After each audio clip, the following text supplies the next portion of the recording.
Hello and welcome to episode 111 of The Dive Down, a Magic the Gathering podcast focused on the latest decks, trends, and strategies for the casual spike. My name is Stanislav here in Chicago, and with me on the line from Denver, Colorado, it's the one and only Shane Beeps. Stan, so last week Dave was saying that we couldn't stop at episode 110. I think 111. Perfect time to stop. I think we could just call it here. This is the best episode to go out on. Modern's dead. We can just go all back to draft and standard. Yeah, just, the other day Shane's like, guys, should we be a standard podcast now? And Dave was like, that was not no. That was not a realistic suggestion. I don't know. That was can we also play standard because I like playing on Arena. I don't know what you're capable of, Shane. Also with us, the Godfather, Dave Harbarger. Guys, we cannot outrun these tricks and these traps. It doesn't matter what format we go to. I lost to Tibalt's Trickery in draft the other day. What? No, I'm kidding. The present beware, the future beware. Because they countered your spell? Yeah, he countered my spell and it made a worse spell and then I lost. On this week's episode, we reckon with what's happened to our favorite format, reconsider some of our tempered thoughts from last week with much more panicked, terrified thoughts this week. Is Modern broken? Is Cascade broken? Is Bant Spirits the one deck that can save us all? All this and more after a word from our sponsors. Shout out to the newest patrons to join the Dive Down Nation, Wanderyak and Blake W. So they're our sponsors, right? This week they are. The patrons, our weekly sponsors. They're so much more than our sponsors. Yeah, they're the community. Exactly. The wonderful community of fellow Magic enthusiasts that we have been so fortunate to be a part of for the last couple of years. And if you would like to join that community, come and check us out at patreon.com/thedivedown, where joining will get you access to our super secret Slack server, where we talk about all kinds of stuff. And let me tell you, it's been hot in there the last week as we all watch in shock and awe the Super Bowl. Oh man, that was boring. Oh, I'm sorry. We have to call it the big game on here. the big game. Yeah. Other ways you can at least support us financially a little bit, you can head over to manatraders.com. The premier way to rent cards on Magic Online. And again, trust me, you want to be renting cards right now because evaluations are crazy dynamic. I don't even know how I would purchase a Tibalt / Valki right now anyway. I think that ManaTraders bought them all. And I think they each cost 1 Bitcoin right now. 1 bit.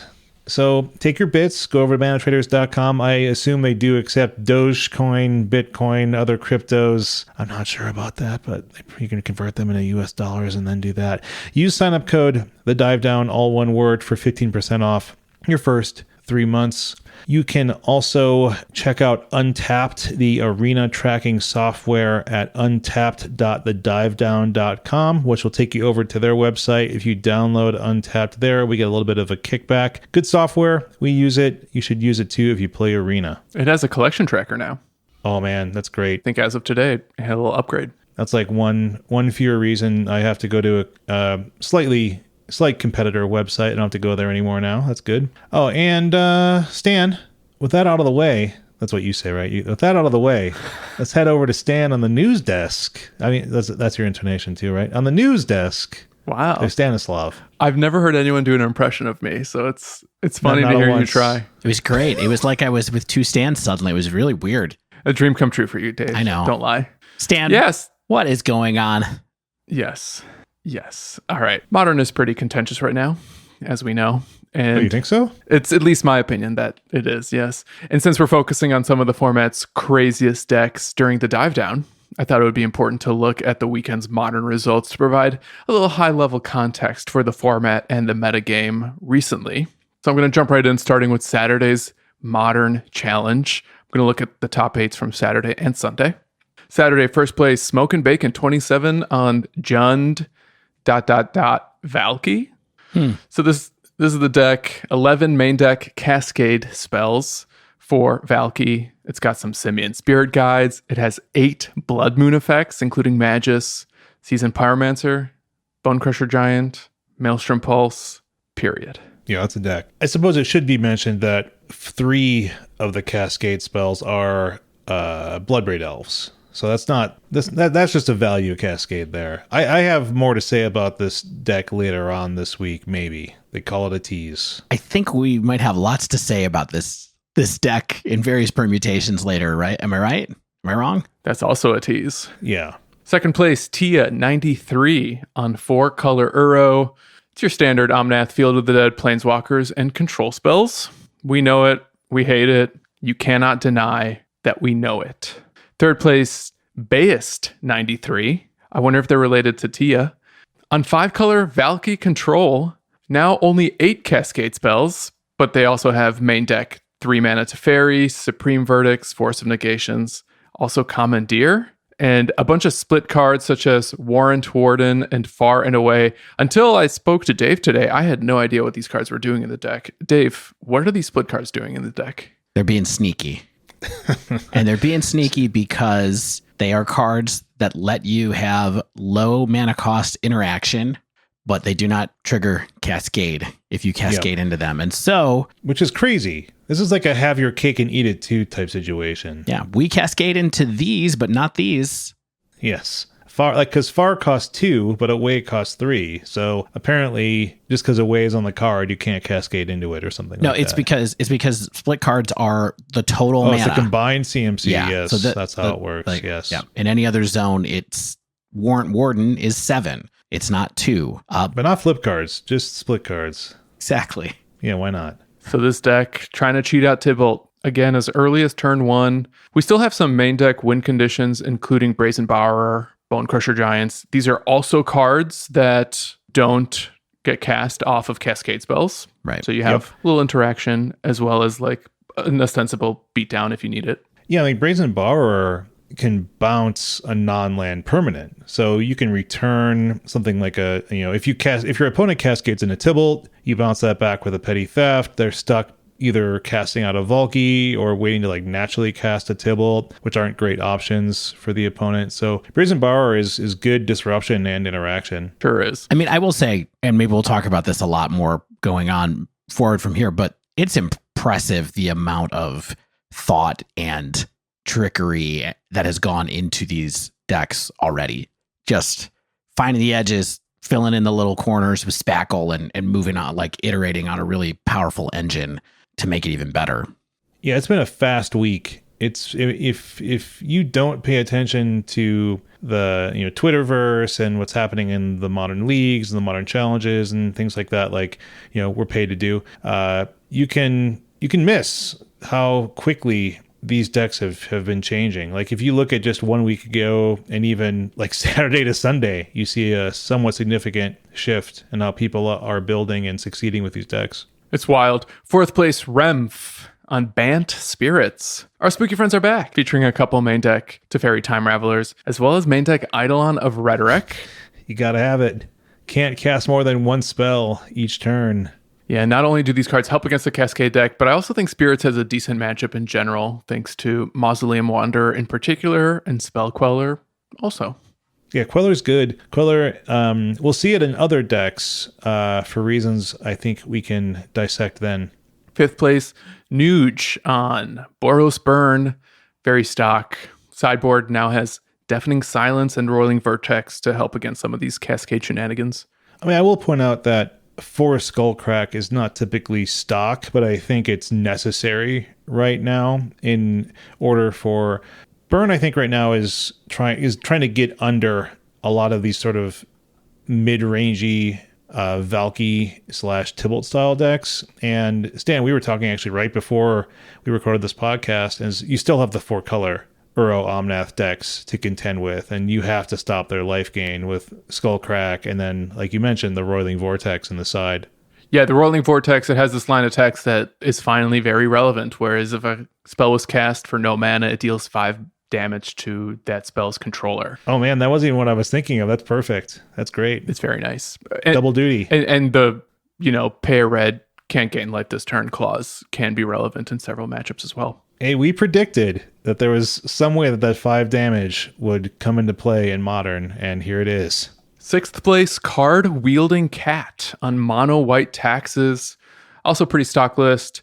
I think this deck can also prey on Cascade a little bit, thanks to Thalia in particular, and Archon of Emeria especially. Archon shuts down Cascade pretty much entirely, and then Thalia can put this huge mana text on the combo, making it almost unexecutable by the time that the Taxes deck is, really wheeling and dealing and swinging with big flyers or, in some cases, batter skulls. Yeah, and Cave Dan of Faithless Brewing fame mentioned something that I did not think about in Taxes as well, which is Flicker Wisp. That is, if you flicker Tibalt with Flicker Wisp, it comes back as Valki, right? Because that's the front side. Why would you do that? Well, no, because if someone has, I see what you're saying. Yes, if someone has a resolved Tibalt, then you kind of just get rid of it with Flicker Wisp, and it comes back as little meek old Valki, who's not very good. Right on. Hey, speaking of Cave Dan, 7th place, Cave Dan. Speak of the devil. 4-color Valki. Congrats to friend of the show, Dan Schriever from Faithless Brewing. I'm sure you've heard of Dan and Co. Pretty similar to the other 4-color Valki deck we talked about, except Dan's cut all the split cards for main deck Mystical Disputes, Hour of Promise, Omnath, and Selundai Vision. It's got a Singleton Field of the Dead. Seems like a pretty good card. Yeah, he's tuning for the mirror. Look out, everybody. We're already tuning for the mirror. Yeah, I mean, if anyone's going to tune and brew in this meta, it's going to be Cave Dan. I think I read that he was playing something like 5 leagues already just in the past few days. So, the guy grinds. 8th place, Parts to Win, also on Burn. So the rest of the top 32 on Saturday was a pretty diverse Modern grab bag. We did have other Cascade decks, but there was no shortage of some of Modern's usual offenders. We had Heliod, Combo, Dredge, Prowess, Rakdos midrange. There was even a Blue Moon deck, and Merfolk made it in the top 32. So kind of a decent mix of reasonable decks there. Let's look at Sunday, however. What happened on Sunday? Well, Doom Switch won, which isn't crazy. Doom won Switch, with... not Doom Wake. That's right. Doom Switch, notable control player. One of the Doom players won on 4-color Valki. This is the control version, but now with 4 Uro. It's got a couple of Omnath, Force of Negations, Teferi, Cryptic Command, all the lands that people hate that come with those Uro decks. For sure. I think this is one of the versions of this deck I think we'll probably have to dissect more in just a little bit after we get through this top 8. Sure, we can try. But let me give you the headline. On Twitter, Doomswitch said this was the best control deck they had ever played. That's saying something. Yes, it has very strong all the good cards in Modern right now energy. You cascade into Tibalt, or you can play Uro, or you can play Teferi, and great counter spells that you can cycle back with Mystic Sanctuary. Ooh. Second place, Yuyan on the same deck, but no Uros or field, just another instance of Valki Cascade control, essentially. Yeah, I mean, they're not running any Omnath, no Uros. That's a pretty significant difference in terms of what your mid to long game plan looks like. 4 Wraths, though. Yeah. Mm-hmm. I mean, they still have Teferi and Force of Negation and Supreme Verdict. So they have, a control strategy. Oh, yeah. Third place, Mussy 99 on Blue-Green Wilderness Reclamation. So there's nothing to cascade here, just a pile of control spells, Uro, Ice Fang, and Wilderness Wreck. Hey, look, it's the first sighting of Snow Duels for me in a Modern deck. Well, it's just a one-of, right? There's 2 one-ofs, which is kind of what I thought people would do with this to bring back your Ice Fang Quaddle. There's a blue-white one and a blue-green one. Oh, yeah, Glacial Floodplain. Remember that name. Fourth place, Nico on Jund Shadow. Fast, disruptive. Maybe they can get under Uro, but we didn't see a lot of other Jund Shadow decks in the weekend results, so maybe Nico just had a hot run. I'm not sure if we have enough data to suggest that this is a favored deck against what's happening right now. Yeah. Hey, remember last week when there were 4 different Shadow decks in the top 8 of the event we talked about? Mm-hmm. And now, bye-bye. 5th place, Oscar Frank on Blue-Black Mill. So I played against the Mill deck and realized that if they surgical your Cascade spells, you're in trouble. Yeah. Especially, this does a lot of work against the decks with narrower win cons. Like, if you don't have an Uro and an Omnath and stuff like that, like if they surgical your Valki, works really well. I think that this deck does a good job. I'll talk about this in a little bit too. I think it does a good job of putting a clock on opponents who can't interact with what it's doing, and also has good tools to fight against decks that have a few powerful spells and then some air that's trying to get those powerful spells. 6th place, Katsu Wasimak on Merfolk. Azorius Merfolk. Yeah, it's got a little Azorius in the sideboard, but it's basically your standard aggro beatdown. But it can shut down some mana with Spreading Seas. It also has main deck Force Negations and Spell Pierce. Kind of seems like a decent meta call with the Force and the Spell Pierces. Mm-hmm. Yeah, I mean, I think that's a any Also deck Curse Catcher. Yeah, any deck that can run 1 mana Spell Disruption and Force Negation, I think is going to be potential to have a moment right now. Yeah, this deck certainly doesn't have lack of blue cards to pitch to Force. Is this Legacy now? I play blue cards because I can pitch them to Force? Pretty much. 7th place, Lava Ridge on Valki Cascade Control. So this is the version with split cards, but no Field of the Dead or Uros. Mm-hmm. And then 8th place, Pedro Gush on Hammer Time. Bang Bang Pedro Silverhammer. Got him in 8th place.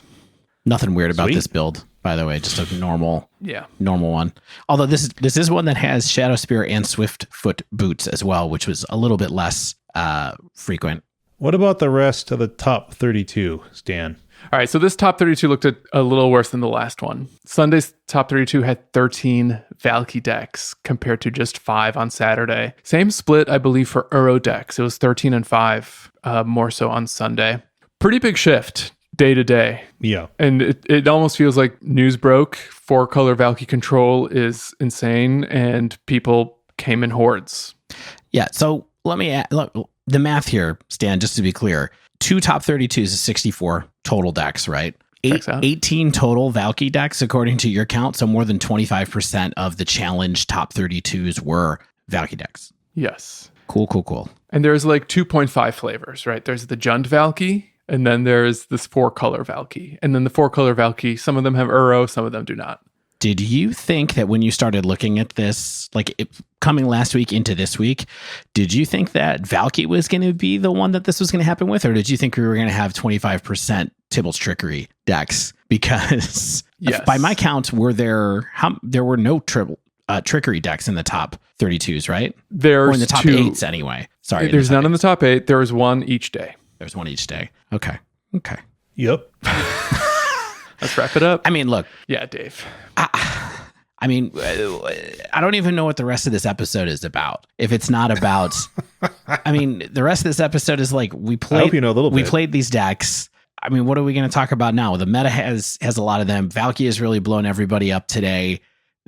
Cascade is on everybody's mind right now, which is a mechanic that we kind of knew is already broken. Like, how much do you want to talk about now? And how much do you want to talk about when we talk about when we talk about decks? You know what I'm saying? Well, I think we can and should talk some here up front, right? Because I think there's some funny stuff here for sure. And then I think there are ways that there are strengths and weaknesses of these decks that exist in the way they exist right now. And people are trying to continue to leverage the strengths and alleviate the weaknesses.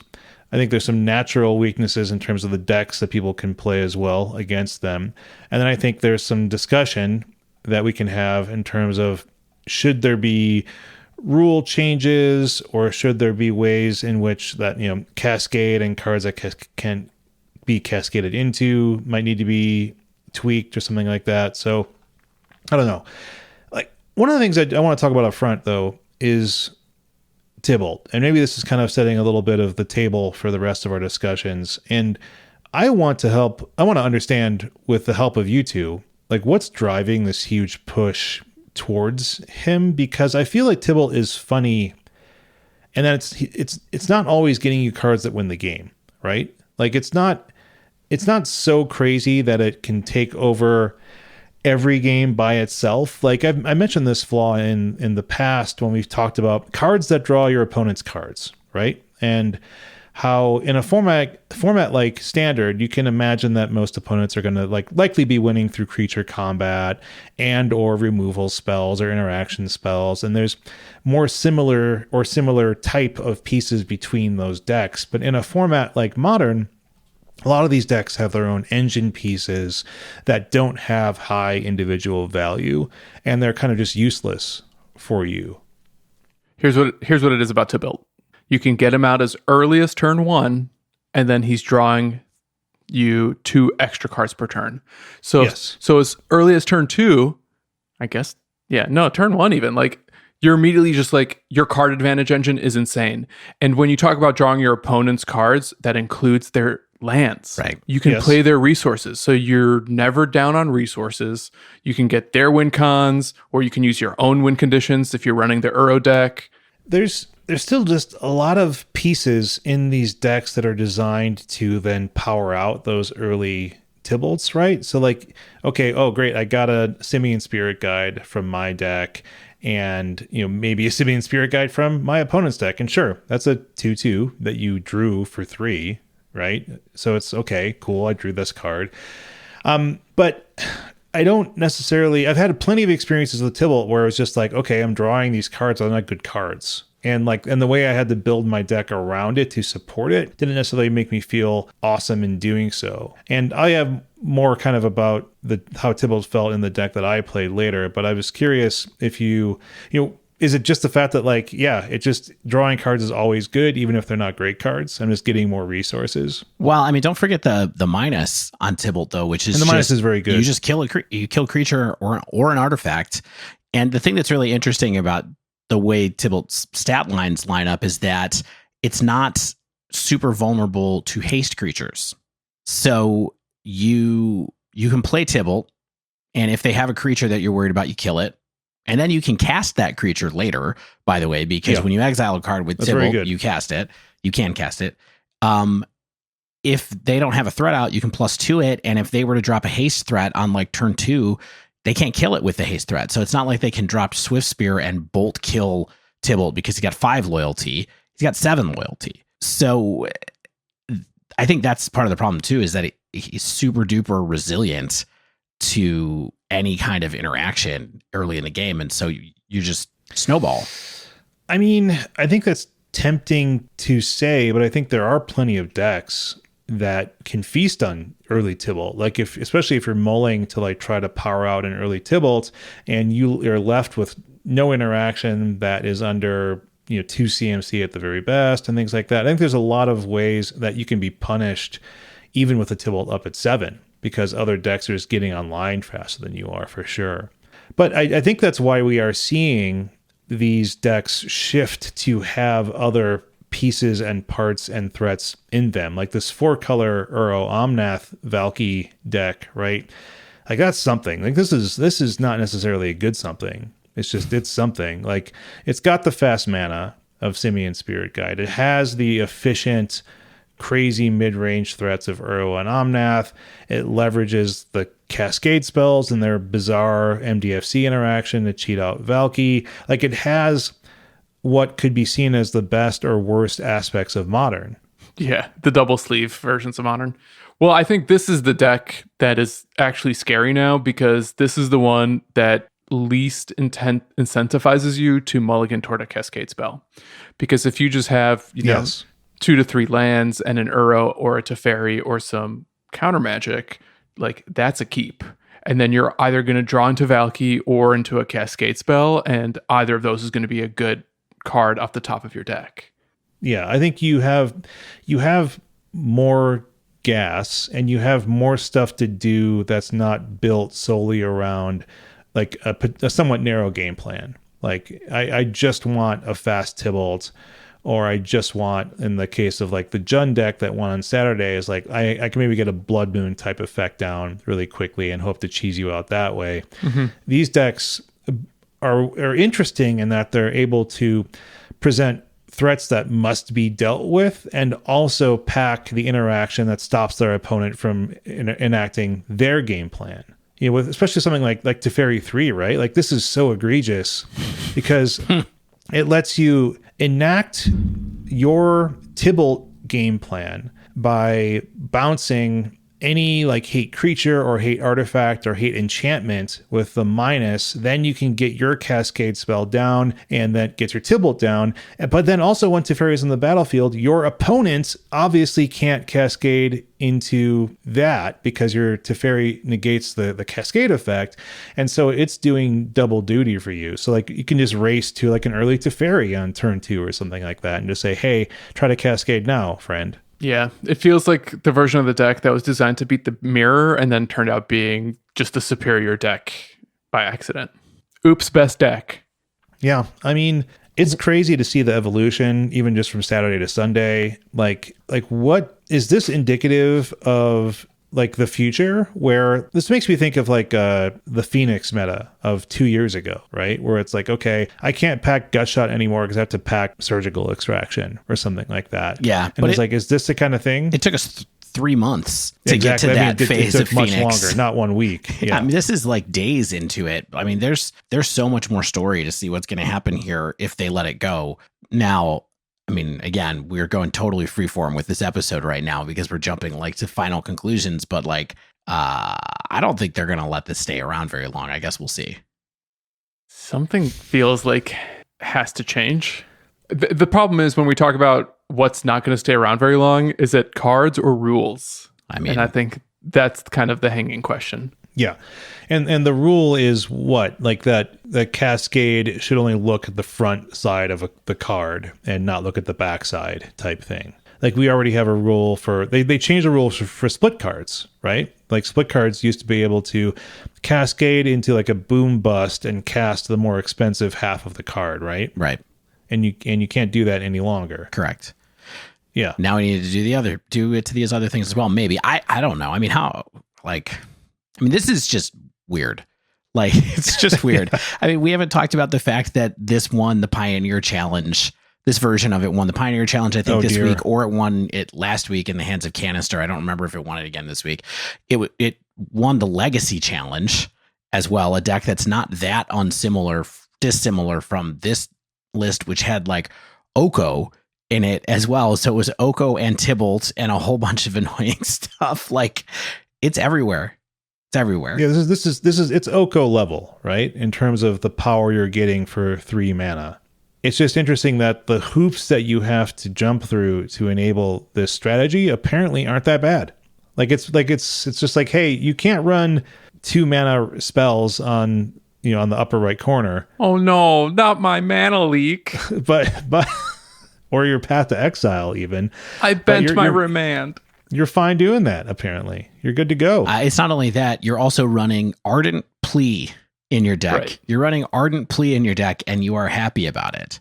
Who saw that coming in 2021? Not this guy.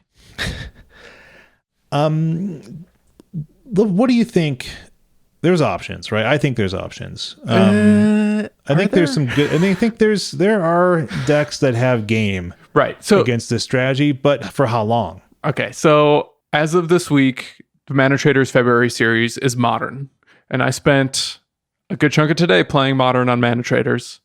After 8 matches, 3 of them were Valki decks. 2 of them were the 4-color Valki decks. And what's a little bit interesting about 4-color Valki is it's crazy expensive because of Teferi and Force of Negation. In particular, I believe Valki is also not cheap. And it's like 1,400 ticks online or so. What? So on some level, I feel like we're a little bit buffered by the cost of this deck from truly taking over, unless people are just willing to shell out the cash. Yeah, I mean, we're sponsored by Mana Traders and can't afford to get this deck.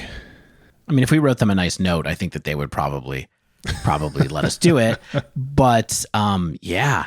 Doom Switch's list from the other day is 1,330 tickets. 1,330 tickets. But this is Shane, so fresh that if you look at Goldfish's meta table, like what decks and what percentages, this deck isn't even on the list anywhere. Yeah. Shane, you think there's options. What do you think those options are? I don't know. We were talking about Mill earlier. I think Burn and Mill get the job done in like slightly different ways with the same goal, which is kind of be able to ignore what the opponent's doing a little bit. I think Burn can get online really quickly, and even if Tibalt comes down and you might force them to minus, and then you can just bolt them, and then Tibalt's gone, and they spent an early Cascade spell trying to get rid of that, and you're still on the board and have advantage. You have the advantage that you sought to get, and I think Mill can do similar things by interacting with the library and also use some of the surgical effects to get rid of key cards. like we talked about. So I was playing Burn in Mana Traders today, and I'll say this. I beat Martyr Proc after they got to 30 life. I couldn't even touch 4-color Valki because of Uros and Omnaths and the counter spells. Yeah, that seems more challenging. Just not even close. Too much value. All the real estate. So I think certain Valki decks are more vulnerable to these like all-in aggressive decks like Mill or Burn, perhaps. But part of me... 4-color is not one of them. Well, part of me wonders that 4-color is designed to beat up on the stuff that people are doing to hate on Valki and Cascade especially. Because it's not... We're not trying to beat up Valki the card. I think what we're trying to do is beat up on Cascade, this insanely powerful mechanic that feels a little companion-ish.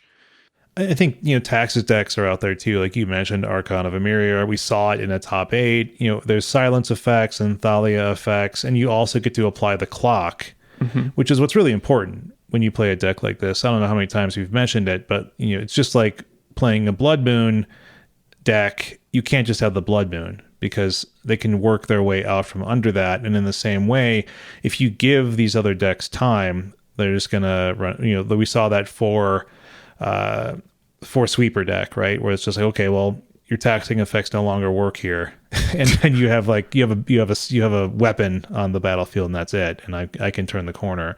But I think that's an option, right? The real issue is that with the mana and the cards and the creatures that these 4-color Uro Omnath style decks get to play is like they just have so many options, and they good players will tune the list to handle what people are throwing at them. For example, Mick Winsauce, who was playing this deck as well in the Sunday challenge, it looks like, and came in 12th place. 2 timely reinforcements in the main. That'll help. That's something. Burn. I mean, that's a real meta card being like, I'm going to run this in my main deck. Yeah, I think, Shane, I'm not sure if you mentioned it, but I think people are looking at Spirits as another way to kind of try to keep this at bay. Not only because of some of its counter effects that can't be force of negation, but also because it can go wide. So even if Tibalt does remove one of their creatures, maybe it removes a Supreme Phantom, you will probably still have a board that can maybe just kill it on the spot, on the crackback. Yeah, you really got to keep Spell Queller open for that to work, though, because if these decks are running Supreme Verdict, sometimes that's going to get you, How about we take a quick break, and then when we return, let's talk about some of the decks that we played. I propose we even start with the deck that Shane played, because it's this really smooth transition into a poor version. Into the weekend. I mean, just to be clear, this is supposed to be our Sleeve Believe Heave episode, and so we were testing decks this week in Modern. In an anticipation of a normal format. And they're already outdated. But you guys played Tibalt decks, so we're going to talk about it. I played the deck that won on Saturday, and it already feels like it's out of date. Perfect. 2 days later. This content kind of cool. Will be really, really great on Friday, 5 days from now. Fresh as a daisy. So let's do it. Stay with us.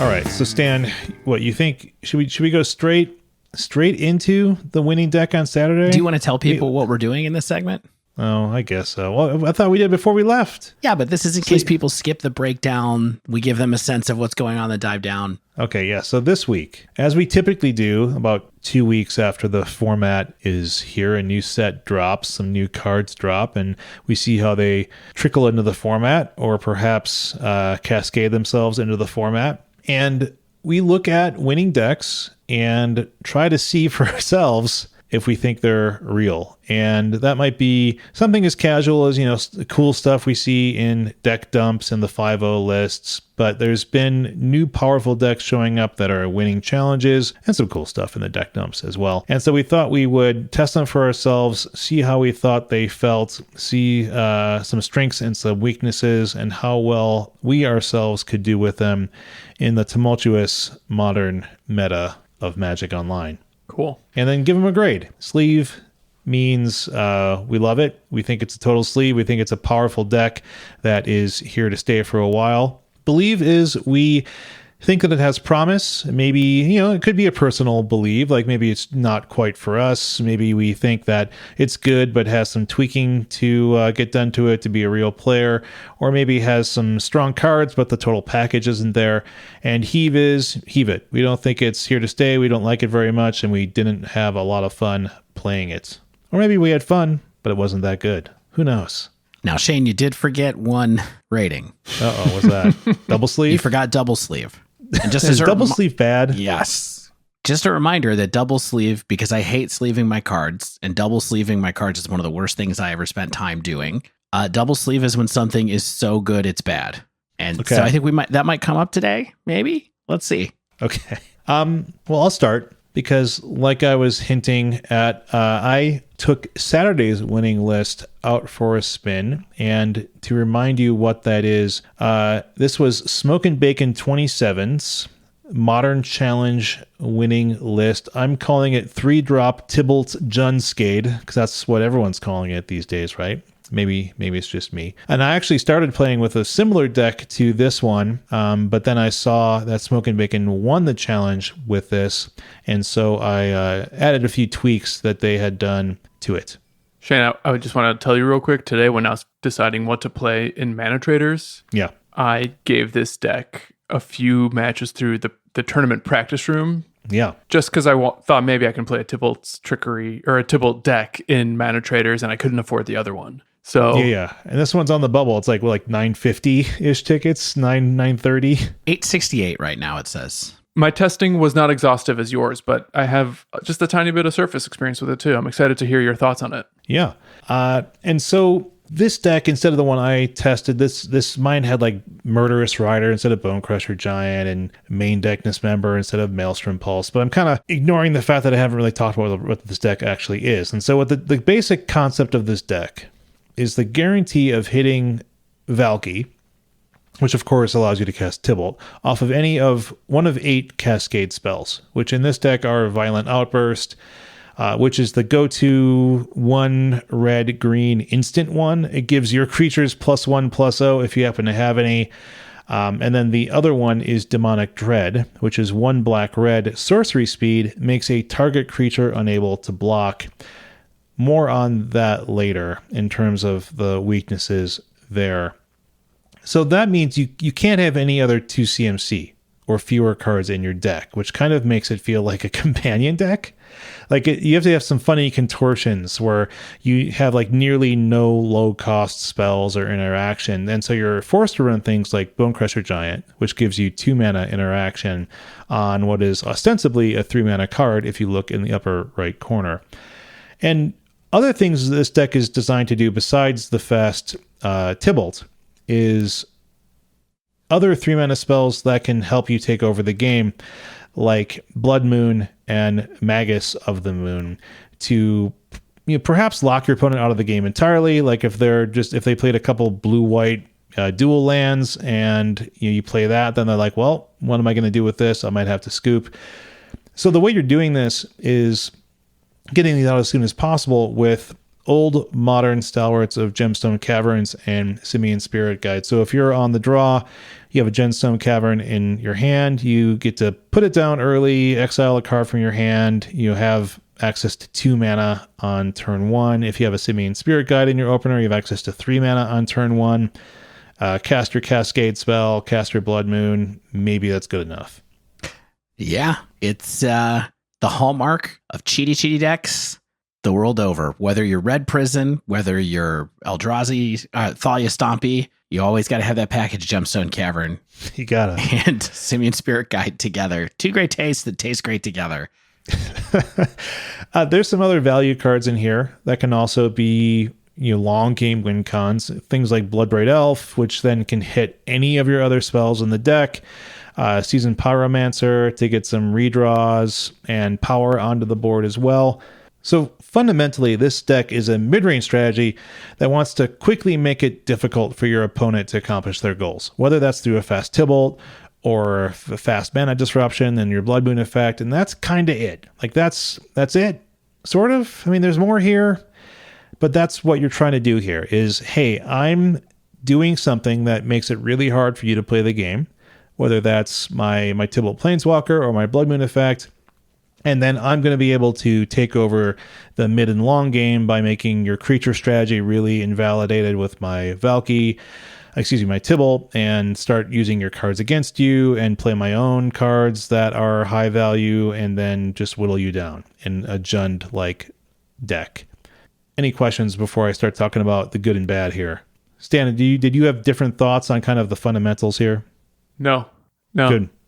I still think this is probably a deck that you are incentivized to mulligan toward a Cascade spell. Yes, I think that's true. And that's kind of a weakness of the deck that I'll get into in a second. But I wanted to talk about the good stuff first. At least the good stuff I noticed. There's probably more good and probably more bad to this deck than I experienced. But I'll say the highs here are really high. Like in most like not super aggro creature strategies, like let's say you're playing spirits or you're playing like humans, or let's say you're playing a matchup where a Blood Moon effect can really take your opponent out of the game.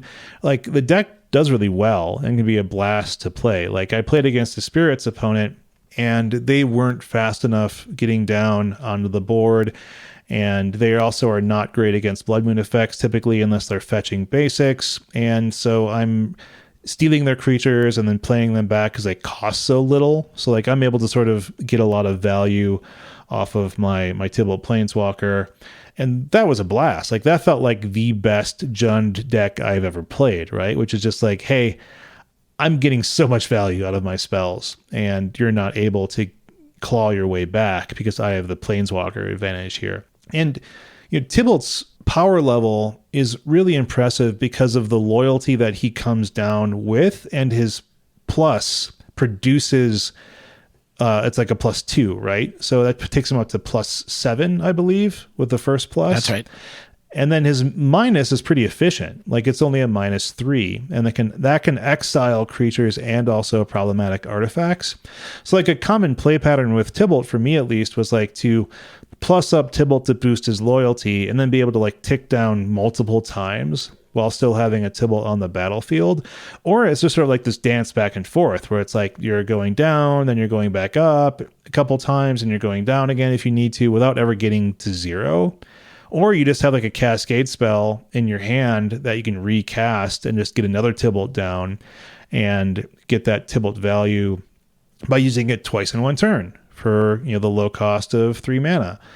And that works really well. I think just like that's kind of me saying why Tibalt is good in some way, because it's a high value walker that you can use a lot without using it up. Like sometimes minuses take you to like 1 off the bat, and that's pretty low. Like even like some Mem Knight swinging into you, kills it, right? And this deck plays sort of like Jund, where you're trying to keep the board clear on the other side while you're generating a lot of value through all of the Tibalt shenanigans, or you're casting your own high-value creatures from your deck, like your Bloodbraid Elf or your Seasoned Pyromancer, and you're just winning the game through that attrition value that Jund is known for. But it's unlike Jund in a lot of ways because a lot of your cards are designed to set up your mana cheating. So like you have like a Simian Spirit Guide, or you're cast cheating like the Cascade spells. And so Jund traditionally has this individual card quality that's very high. And you run into some issues of like drawing nonsense that has almost no value for you at times, like this redundant Blood Moon effect, or like a third Cascade spell sitting in your hand that you don't need to cast. I mean, this deck is really kind of more like Mono Red Prison, right? Yes, exactly. Like I would say it has the engine in it. It's really trading a lot of material to put out a big threat or a really disruptive thing early in the game, and then you sort of just like try to settle in and ride that to victory. That feels a lot more like that game to me. Yes. Now, of course, there's a lot more play. Like I'm not trying to say Red Prison is bad. Like there's all kinds of cool things that you can do in that deck, but it does seem like this is much more like that than this is like any kind of value deck to me. For sure. That's a weird dichotomy of it too. And that gets me to kind of some of the issues here. And much like Red Prison, there are plenty of times when accomplishing what seems like the primary goal of this deck is not good enough. Like that early Blood Moon effect, that early Tibalt is not always going to win you the game. Like Tibalt doesn't always really do a lot for you. Like I've said earlier, especially in this deck, or like the cards you're drawing is still can be a lot of air and potentially redundant air in this deck. And like I said earlier on in the breakdown, is like sometimes your opponent's deck isn't just really doing anything for you, because maybe it's just like some random artifact that's synergistic, or some card that works really well in their deck and doesn't do anything for yours. Yeah, it's like, here's my lava dart. Enjoy my lava dart. I mean, and I'm sure I'm cherry picking some stuff, but like, for every time I get to do what I said earlier, which is like cast a bunch of my opponent's spirits and then exile any creature they're playing to the board, there's times when I'm just like flipping over their Dromoka's commands in their Naya Zoo deck, or even just a land, which is like fine, but like I don't always need that many lands. You didn't want to fight one of their creatures and put a counter on one of your guys, or make them sacrifice an enchantment or anything. Yeah, exactly. You're still drawing cards, sure, which is good, but you're not exactly winning you the game. And in this deck, you aren't presenting the fastest clock in the universe. And so like you are giving your opponent time to play out their hand that they kept. And sometimes that can be good enough for them to get your Tibalt off the board and you don't have much left. Or they're a deck where the early Blood Moon that you kind of kept in the blind because you mulled to 5 and you're like, well, this is the best thing I've got going with my deck. And they're like, well, I'm Burn. Right. Or basic mountain. And you're like, yeah, oh. or I'm an artifact deck and I don't really care about not being able to, use all of my lands to make certain colors, something like that. Like I've played Izzet Blitz and Burn, then sure, both of those, a Blood Moon effect can be a slight speed bump, right? Like you're not able to cast one of your best creatures in whatever the heck that thing. Dave, what is that thing called? Bright Dragon. You can't cast. Yeah. You can't cast those. You can't cast your Boros Charms or your Helixes. Yeah, and those are speed bumps, but like just like we've said many times, is like Blood Moon with nothing else against a burn deck or against like a creature deck that maybe they can't cast one of their creatures from hand is still like whatever. Like they're gonna kill you. Yeah, if you don't set up a clock yourself or some kind of yes other plan, you're gonna die eventually. And and of course, like those aggressive decks that run red typically have a creature or two down, and they have direct damage. Like Tibalt's pretty easily taken down, even if you exile one of their creatures. Like I had that happen more than a few times when I was playing any kind of creature-based deck, like Naya Zoo, or Izzet Blitz, or Burn. It's like Tibalt is not amazing even early all the time, even with its high loyalty, right? And then post-board, players are able to plan against your moon effects. So it's almost like, what's the point of these moon effects? Like I'm really racing to try to get a Tibalt and hope that I can get the job done. Or, I mulled to 4 and I still have to go for this Blood Moon and just hope that they, aren't able to fetch up basics. Like maybe they're just hoping I don't have it type thing. And maybe I disrupt them a little bit. But it kind of gets me to the next point, which is it's slow. The deck is really slow. Like your interaction is slow. It's at earliest a 2-mana shock from Bonecrusher Giant Stomp. And otherwise, you got like 3-mana spells like Anger of the Gods or Maelstrom Pulse. And, that's how you're dealing with the opposing permanents over there on the other side of the battlefield. And sometimes that's just not what you need because you're not operating efficiently enough to stop what they're trying to do. And there's so many problematic cards and decks out there for you, right? Like in decks like these, it's hard to deal with hand disruption when you're mulling for like these engine cards and then they're taken away from you. There's people who are planning for facing down decks like these now, especially like just a couple days after they sort of appeared. Like you're seeing efficient counter magic that the opponent isn't going to give you the opportunity to play around because they know that they don't have to. Right? It's like if the earliest thing I'm doing is a 3-mana like Bonecrusher Giant or a 3-mana Pyromancer, it's like, okay, fine, I can deal with that with my removal spell while I keep up my counter magic for your Cascade spell. And, like I face down like main deck Mana Tithe in red-white land destruction for Pete's sake. Nice. Right? And that was just like, well, that stinks. Well, that's a red-white staple. Yeah. I mean, and then perhaps more importantly, I think the deck isn't really designed to beat the other decks in this Cascade meta that we were seeing quickly appearing already, right? Like, and that's a flaw that a deck like this really just can't have right now. Like, you can't play Teferi 3, you're not casting Force of Negation or Mystical Dispute, you're not even casting that mythical Mana Tithe or Spell Pierce or Silence effect or Deafening Silence or whatever. Like, so this style of deck might have seemed or been powerful even just like half a week ago. Like we're already seeing the meta shift to counteract strategies like this. And I think that those decks still have more self-contained power while still having game against the mirror. And I think this deck is sort of like it's like a weird, like you said, Dave, it's like almost like a prison cheese deck with some Jund elements. And I think that we've somehow already moved past that, in my opinion. Yeah. I thought Mana Tithe was a common. Is that important for you? Interesting. Well, you said mythical. Oh, right. Oh my gosh. Look, Stan, what did you think? You played this deck for a little bit. What did you think about Jund, Valki? Yeah, so I don't want to go into too much detail about the deck I played in more detail, but I think this was the perfect deck for like Saturday and maybe Friday. But by the time we picked it up, it was just too late because I think it was doing something really effective against the previous week's metagame. See, I don't even know if I agree with that. Like I went like 0-5 in a league and didn't face down any like super crazy tech. I didn't face down like, some counter Valki deck. Did you play against Tibalt's Trickery though? I didn't play against Trickery. Like I faced down creature decks that were getting going and going wide enough that like my Valki wasn't doing enough. I was facing combo-ish style decks that they didn't care what I was doing. Like I faced down Mill, and Mill was just like, "Hey, I don't care. Like I don't care what you're doing. I'm just gonna mill you out," type stuff because your clock's so slow.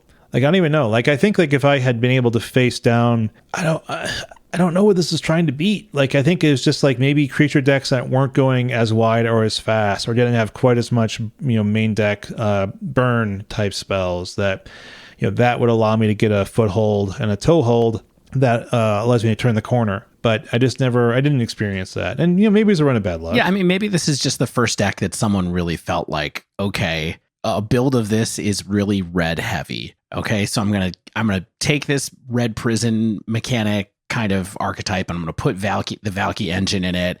And I don't have to stretch too hard if I play Demonic Dread and Violent Outburst because they're both red, so I'm just splashing the other side of it. And, the first couple of prototypes we saw of lists like this with Valki were always kind of in this zone. And then someone else looked at the Trickery decks probably and said, oh, they're running Ardent Plea and they don't even care. So what if we just played Valki with Ardent Plea instead of having that only be in the Trickery decks? And that's how you end up porting over into some of the other things that we saw on Sunday. Yeah, and that's an important thing too. I hinted at one of the issues with the Cascade spells, and Ardent Plea doesn't require a target, right? By the way, yeah, okay, and neither does Violent Outburst. Demonic Dread, you have to have a target. You have to have a target creature that to be unable to block, and so even like much of the time, Demonic Dread wasn't something I could even cast early if I wanted to. And that was really bad often. So it was just like, oh, hey, even half my engine cards that are almost always total blanks in a good part of the game can be truly useless. Sounds like a heave. Well, I don't think it's okay. I don't think it's a heave. It's okay to heave it, Shane. I don't know. I think this is something that is like a indicative of a deck that is not Shane's forte in terms of like this is a deck that requires understanding how to generate long game value and try to invalidate what someone else is doing really efficiently, because if you mess up at all or like you keep the wrong opener or you put too much value in the wrong card like early on, like I think it requires like really understanding your game plan, and I didn't have that with this deck. Or you could just have a good run where it's like, okay, I went up against a bunch of decks where my early Blood Moons or my early Tibalts did get the job done, and I was able to know when I needed to plus, know when I needed to minus exactly perfectly, and got the max value out of everything I was doing. And I think there's opportunity for that. So I mean, I think it's a believe, but I think that with the way that we are seeing the metagame evolve already, it's not really something to believe in for the long term, because people are already invalidating what this deck is trying to do and getting their own game plan online that's stronger than what this deck does at all. So even in the best case scenario, the other Valki decks are better. Right. And I think that's why, if nothing changes in Modern, this version of this deck is a heave, because it's already been invalidated. I think the reason it's unclear to you what this deck is trying to beat up on is because the decks it was trying to beat up on barely exist anymore too. Like, yeah. I think this was a deck for a very specific time while people were still figuring out how to really capitalize on the power of a turbo Tibalt. And maybe things can change in such a way that Jund becomes the most efficient way to play turbo Tibalt. But until that happens, I think this is not the deck. And I would bet that we're not going to see much more of this in high level play, or at least not in big numbers. Yeah. I mean, like, imagine doing something like, even when you think, oh, those 4-color decks don't really have a lot of basics, like you get a Blood Moon down, they're going to have a really hard time. Imagine just like, okay, I jump through these hoops, I mulled to 5, I got a turn 1 or turn 2 Blood Moon down, and Force of Negation. It's like, okay, cool. Yeah, I mean, the thing I was going to say is that, okay, so I think that one reason someone might consider playing this deck still is because they could afford it with their Mana Traders account, potentially, you know what I mean? Much more so than the other ones. And so I think in that context, we're saying, don't bother. If you want to play Tibalt, I wouldn't try to budget it this way, right? Do you feel that way, Stan? That's my feeling. Yeah. So even if this is something you can reach with your rental accounts, don't. Just don't. And so I think that, okay, so we've spent a long time talking about the deck, which is great. This deck may be out of time. I just want to add one thing to your comment about rental accounts. Just play regular Jund. Just play hand disruption Jund that isn't trying to turbo out Tibalt. Like, play better interactive spells, because I think you're going to have probably better luck against all the shenanigans going around than trying to play a worse version of Turbo Tibalt. See, I think that's news you can use right there. But my question is, should we close the chapter on Valki Tibalt for now? Please. And talk about what we think should happen, what we think will happen, kind of some of the stuff that we circled around a little bit at the end of the breakdown. But I think it's time for us to put our takes on the wall, which is where takes go. Well, we haven't heard Stan's experience. Stan's got some Tibalt Valki stuff that he did. Not really. I thought you did? I played Tibalt's Trickery. Oh yeah, I played the good deck from last week that's now unplayable. Okay, let's tie a bow on it. Where do you want to go with this, Dave? Well, okay, so you played the deck some. You faced the blue deck some. Stan has faced the blue decks. I didn't in my playtesting. Somehow, I faced a lot of Trickery decks. I didn't face this somehow.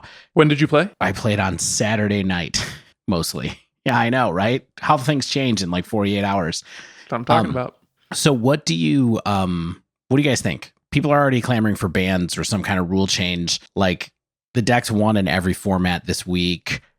Are we hopping on that wagon yet? Are we hopping on the bandwagon, or are we? I mean, why not change the rule? The card still does what it was intended to do, I think. Just change the Cascade rule. I think that's an essential bare minimum. Just like right now, the ruling is kind of weird and sloppy and even unintuitive. The fact that you can Cascade into a spell that costs more than the Cascade spell doesn't make any sense. Why in an Oops All Spells deck is, it doesn't look at the backside of the card there. I mean, like, I understand that Magic is a very complex rule engine, right? And I appreciate that aspect of it. But it's just like Stan said, if it's not intuitive and it's a super easy change to make, just go ahead and do it. We already have the precedent with even just the split cards. So go for it. Companions, like less than a year ago. So do you think that we should change it because it's so powerful that it's going to last? Like, or is this portion of the metagame going to last? Is this just something people think is fun right now? Or do you think it's something we should do just because it is probably a better rule to have implemented in Magic? Or both? Who thinks this fun? Doom Switch. People like winning. People like winning. Yeah, I mean, people like to win. I think fundamentally we know that MDFCs aren't going anywhere. This is a problem. So, yeah, absolutely. So it's like, if they want to keep doing, hey, I'm a cheap card on the front and I'm an expensive card on the back, and I'm going to give you some options. Let's just eliminate this expensive card on the back, cheaty type stuff. Because it's just going to happen again with something else. And that's one thing that WotC has used as precedent in the past, which is like, it puts pressure on the way we design cards in the future. We don't have to think about it. We'll just change the rule, blah, blah, blah, blah, blah. Yeah. Right. Fixing Cascade, I think, will future-proof it. Now, does that mean that these decks are suddenly not insane?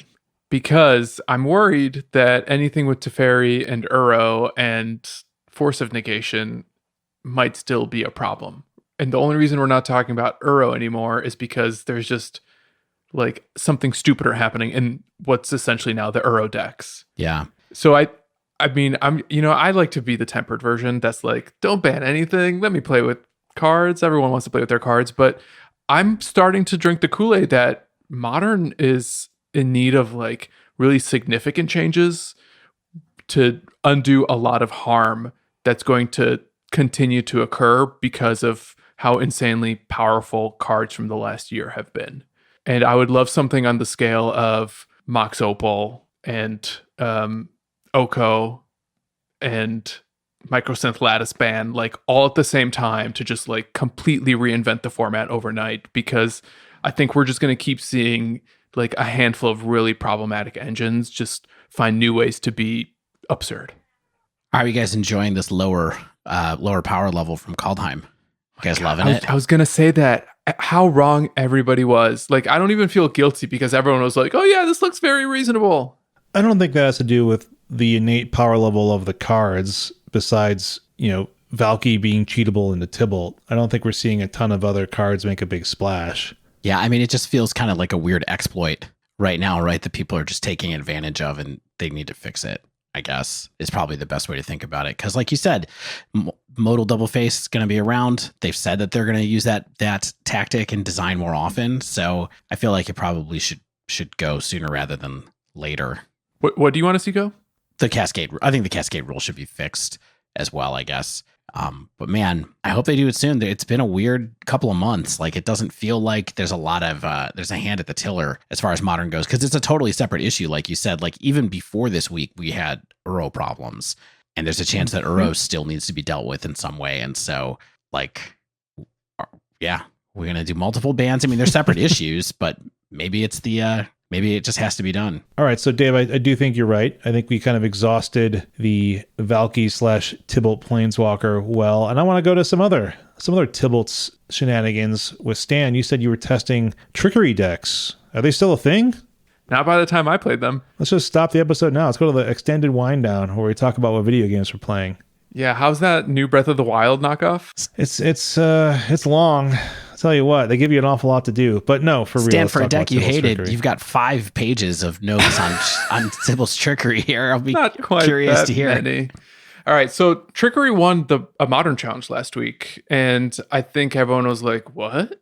I think it won a Modern Challenge. At least it was the talk of the town last week. And at the time, I tried to be tempered, and I tried to compare it to week 1 conspicuous Snoop decks as like this flashy new combo that the format could settle around once people found a way to interact around them. And I believe I even said that I think Trickery could be a way to push Modern to be more mid-rangey, and that could be a good thing. But then a few days later, I was doing a Modern League, and I got paired against Tibalt's Trickery, and this is, I want to say it was Tuesday or Wednesday, so kind of in that deck's heyday, and it was really bad. And I got destroyed basically on turn 1 or turn 2, just back to back. At which point I essentially thought, this is insane and huge, and this deck is out of control bad. And we're talking about Trickery, right? Mm-hmm. Not Valki. How'd you feel when you woke up on Sunday? Rested. So for this week's episode, I decided to figure out, which version was more right, which opinion was more right. The one that thinks that Trickery is manageable, or, this panicked elf player who thinks that something needs to be banned ASAP because Magic as we know it is dead. Which is really funny to look back on, because I did all this testing over the course of a week as like this deck was ultimately getting outmoded, but we'll still try to talk about it in earnest, because I think there may be some lessons here about really the impact of this set on the metagame. I played 2 versions of Trickery. One was what I like to call all-in Trickery, and you may have seen this one. It's 51 lands, 4 Violent Outburst, 4 Emrakul, and a single copy of Tibalt's Trickery. So this is like the SODEC list, right? Yeah, or the Frank Karsten deck. Yeah, like just the prototype. But you were doing the sideboard stuff, right? You mean 15 Primeval Titan cards in the sideboard? Yeah, that kind of stuff. That kind of stuff, yeah. Which made me fall in love with Primeval Titan. Oh no! In an amazing way. That deck is something. I tried to fix Primetime up with Shane, and it didn't work. It worked with you. It kind of did. I don't know if we'll have time to talk about that, but I'll mention why I thought that was really fun out of the side.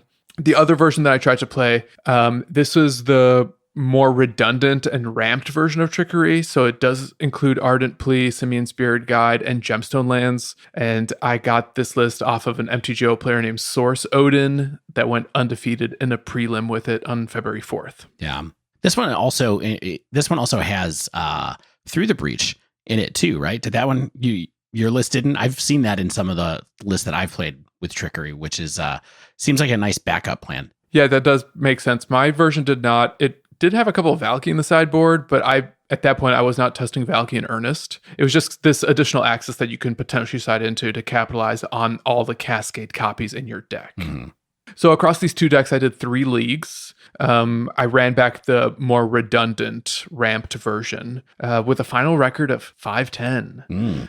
Went 2-3 with all-in Trickery, and then 2-3 and 1-4 with the redundant version. Not my Dive best Down showing. Boys putting up big numbers this week.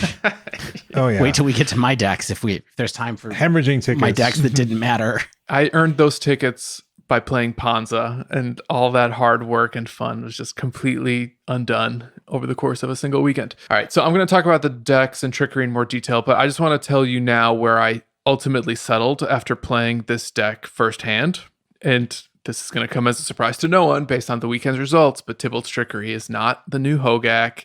It is not tier 0, and thankfully it does not functionally invalidate opposing decks that people play. However, piggybacking a little bit on what we were just talking about, I don't think it's okay. And it's similar to some of history's most unreasonable decks in that it needs something to change or go because of the rules engines at play are, I think, potentially antithetical to what Magic is about. Wow, okay. Yes. What a All right, thesis. let's talk about the decks. Yeah. Let's talk about the decks, starting with the 51 land version. This one is very fun, but it is a glass cannon, though both decks are pretty ceramic. But games with this deck are decided very quickly and very easily, and in so far as not caring at all about what your opponent is doing, like, this deck is perfect. It's an literal one-trick pony. You do not have any way to ramp into your Cascade spells. You literally have to mulligan until you find a violent outburst, and your success is entirely contingent on resolving a Trickery that you cascade into. So this deck loses a lot, and it's really easy to beat for that reason. And basically, for all those reasons, I think it's a meme.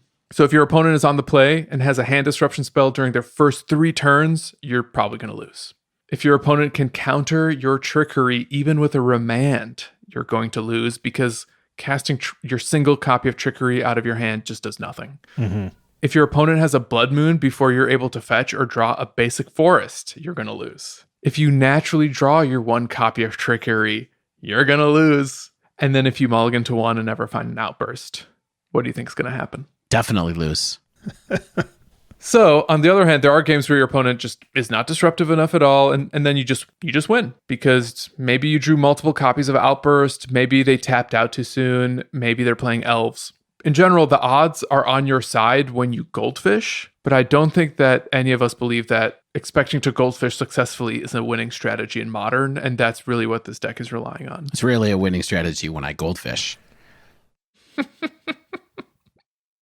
I usually lose when I goldfish. Me too. It's weird. I also think that the sideboard Titan plan was a very reasonable plan B. In part, because Blood Moon is the only way that's strong against both sides of this deck. So the pre-board and then the transformative sideboard, you can disrupt it with sideboard, but like your Thought Seizes or even Counter Magic, not as good against the Primeval Titan deck because you do have Cavern of Souls in your Tibalt's Trickery brew.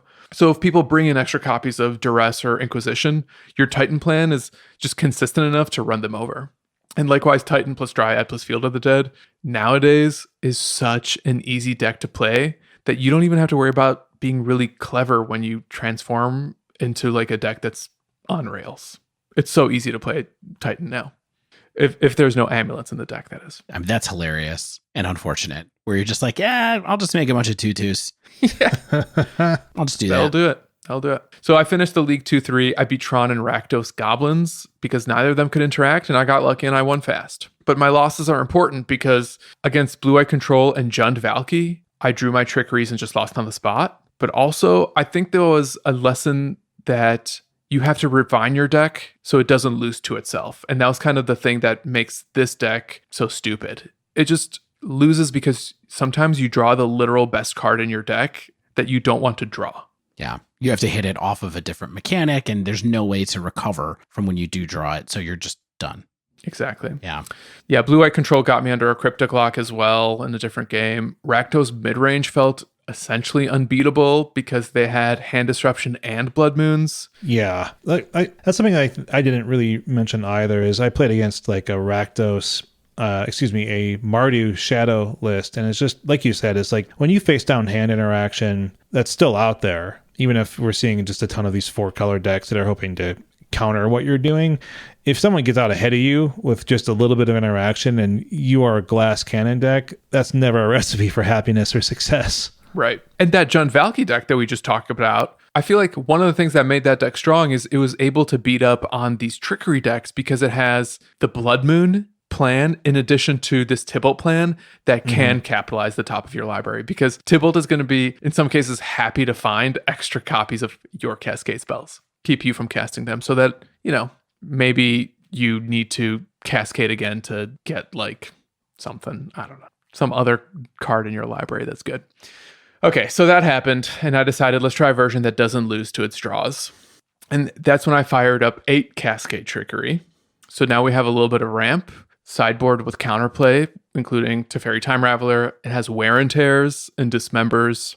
Likewise, the main deck has a lot more hits than your just 4 Emrakul. It now has 8 Emrakul, 4 Ulamogs, and 8 Ultimatums. It also had a couple copies of Omniscience in case you drew into your big payoffs, and then you could just cast Omniscience. So it had 8 ultimatums? What are those? All right, it had Genesis Ultimatum, which is the new Teamer one from Elob. And then it had Brilliant Ultimatum, which is the Esper one from Shards. Oh, right. Yep. So essentially, these are additional ways for you to cast big Eldrazi for free. So this version of the deck introduces some new trade-offs. Okay. On the one hand, you have Simian Spirit Guide and Gemstone Cavern, so you can cast your Cascade spells as early as turn 1. And I think that's big game. On the other hand, sometimes you Cascade into Simian Spirit Guide, and then you lose. You also have multiple copies of Trickery, so you don't lose if you draw it. And maybe like if you have 5 mana up, you can Cascade, hold control, and then Trickery your own Cascade spell, which is the same. And then you have more redundancy among your Cascade spells, so it's easier to beat Hand Disruption or potentially draw into extra copies rather than just banking on, 1 of 4 Violent Outbursts that you sided into. But you also have hits that add a bunch of RNG to the deck, because Ultimatums can whiff, or you hit an Omniscience with nothing in your hand to capitalize on it. Yeah. And likewise, I didn't really feel like you were improving bad matchups, because Hand Disruption is still a problem. And unless you have a Postport Teferi, counterspells are still a problem. And then you run a single basic forest, but only 6 fetch lands, so Blood Moon can still be a huge problem. And long story short with this one, it doesn't suddenly make Tibalt's Trickery more foolproof. Opponents can still beat you without significantly diluting their deck, even with Game 1 Surgicals or Leyline of the Voids like we had to do to survive 2019. So this is where I currently stand on Tibalt's Trickery.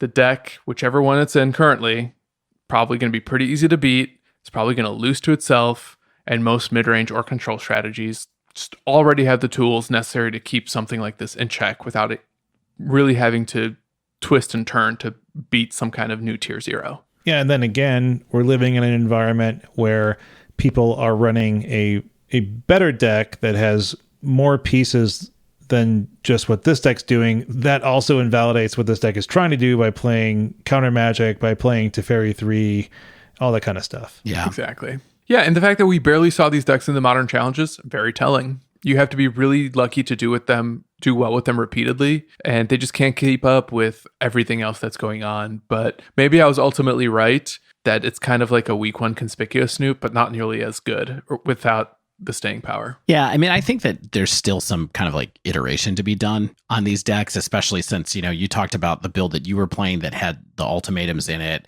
Like I said, the build that I've seen a little bit is Through the Breach, which lets you take a different path towards getting a big hit in with an Eldrazi Titan and getting some benefit off of it, and then seeing if you can go from there.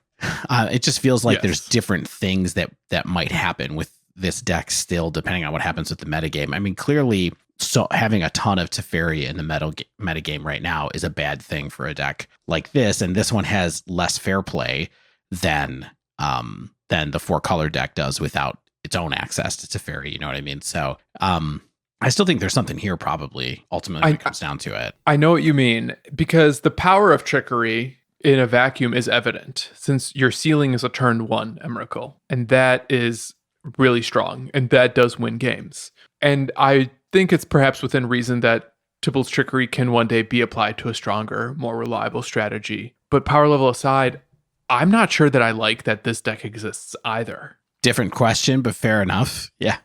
Okay, so combo's one thing, but these are just coin flips that I kind of worry have nothing to do with what Magic is about. All right. If some amount of the field is occupied by a deck that can win on turn 1 because they mulligan to their combo, who is that truly good for? And does the game benefit from something like that? And another way I'd phrase it is, this thing I'm wrestling with is, and really would love your thoughts on, is that line of encouraging the format to be more interactive so that games can be engaging in decision-driven resource battles, versus forcing the format to be more interactive so that games can be decided by a coin flip that just demands a single card response or risk an auto lose. And Force of Negation is this really great example as this card that's really effective against these Cascade decks. But is Force of Negation a tool that's like making control strategies more interesting because now they can play to the board a little bit and tap out and have more tools with their hand and their resources at the cost of another card? Or are they just a safety valve meant to protect us from turn 1 combo decks? And I'm not sure if there's any era of Magic where turn 1 combo decks were received well because there was force of will in the format. Yeah, I mean, you know my take on this, right? Which is like, as much as I have liked playing mull to 4 cards you need to make Tron, or mull to 4 cards you need to go off with Dredge on like turn 2 or turn 3 type thing, right? I don't think that is how we want the most powerful decks in the format to be. And again, it's just another one of those instances where it's like, did you have your hate? Did I have my counter hate? Was I able to get out ahead of you and just create an insurmountable advantage, or an insurmountable roadblock like with my Teferi 3 that makes you unable to do a lot of your game plan? It's just, it's not Magic that I think for most people is fun, because it's too die rolly and it's too coin flippy, and it's not exactly, like you said, it's not exactly allowing you to maximize player skill. Counterpoint. Please. I think there are a lot of people who like playing decks like this, you know, and I don't know how. Decks like what? Decks like that are these like cheesy, wild, you know, turn 1. They have the potential to do stuff on turn 1. Like, it's exciting for people to pilot decks like this. Now, I don't know if that means that they should stay, but I do say like, I don't, you know, saying something like, I don't think anybody wants to play Magic like this is probably not true. You know, like, there's a lot of people who like to do stuff like this, but, you know, there was supposed to be a guidepost in Modern that was kind of like, hey, we're not going to do stuff that wins before about turn 4. You know, and we're so far away from that these days. And there's any myriad number of reasons why that's happening. But I do think that there's a case under that old turn 4 rule to be made to get rid of something like this. Now, we're at like 10 days into a format, and we're already talking like bandwagon-y stuff, kind of things here. I just don't know. Like, I don't know where this ends up. I don't know if this sets a precedent for like, hey, we're going to ban every deck that becomes a 2-card combo. I mean, what happens to Oops All Spells? Oops All Spells is a 1-card combo, realistically. You know what I mean? Like, I don't know where we're at with all these kind of different things going on in Modern right now, for sure. I don't mind that decks like this exist, but I also find it a lot less tilting when I lose to them. You know what I mean? Because I'm just like, wow, I just got one of the bad fail rates. Like, I know that they fail all the time, so I just got one of the bad ones where they didn't get there, or they got there before I could. I think the problem comes up is when they don't fail all the time, and when they fail less than 50% of the time. And that's the thing I'm really worried about. And you know, to your previous point that there are some people that like playing decks like this, yes, there are people who like playing combos. But I think there's interesting combos that, to Shane's point, force you to like assemble a certain engine to win. And then there's the combo where all you have to do is mulligan to a Cascade spell. And I think people who like playing that, which certainly exist, I think what they like is quickly winning or losing without having to worry about what's going on. Mm-hmm. And potentially stealing a lot of easy wins. And it's not their fault. It's the game designer's fault. I don't begrudge anyone who plays these decks at all. But I don't think that these are the signposts of fun, healthy, long-term, engaging formats. Because again, when Force of Negation is just like your thoughtless, obvious play on turn one, because if you don't cast it, they win off of their stupid combo, then I don't think that's a decision-driven game. I think that's just a game where it's like, you sunk my battleship. Mm-hmm. Ostensibly less skill than that. All right, so we're saying ban Cascade. Ban Violent Outburst. And then Stan is also saying ban Tibalt's Trickery. Okay, so real talk. Let's go back to ban again. Can we just ban the Cascade spells maybe? I mean, and the whole thing just still works. And I guess it doesn't really work because Tibalt's Trickery, you can just get your Emrakul or your, whatever, any other big thing. So I don't think you can ban the Cascade spells because I think that we've seen decks operate with them that are fine-ish, right? There's combo decks that use Cascade that have never overtaken the meta, but have been perfectly fine to play in them. And Bloodbraid Elf is not going to get banned anytime soon. I mean, why would anyone ever ban Oh, it was? It's got Cascade. It was banned? It was banned, I think, at some point. And then it was unbanned. I don't know. I mean, like, I don't... I think that we're seeing... It's weird. The Tibalt's Trickery and the Tibalt Planeswalker problems are two very different ones. But they get at kind of the same fundamental issue, which is... Gemstone Caverns. Yeah, and how do we want to play Magic? Right? How do we want to play modern Magic, at least? Like, what do we want modern to be? And I think a lot of what Wizards asks for is the community to respond to, like you said, Stan, the new Conspicuous Snoop, or the new Neo form, or perhaps the new Tibalt's Trickery, right? And they wait to see what will happen. They look at quote unquote non-mirror match win rates and things like that, and if there's legitimate metagaming that can happen, and if they don't, then they start to make actions. The real question is like, why does this keep happening? Perhaps, right? And that's a much larger question than we have remaining in our episode recording time.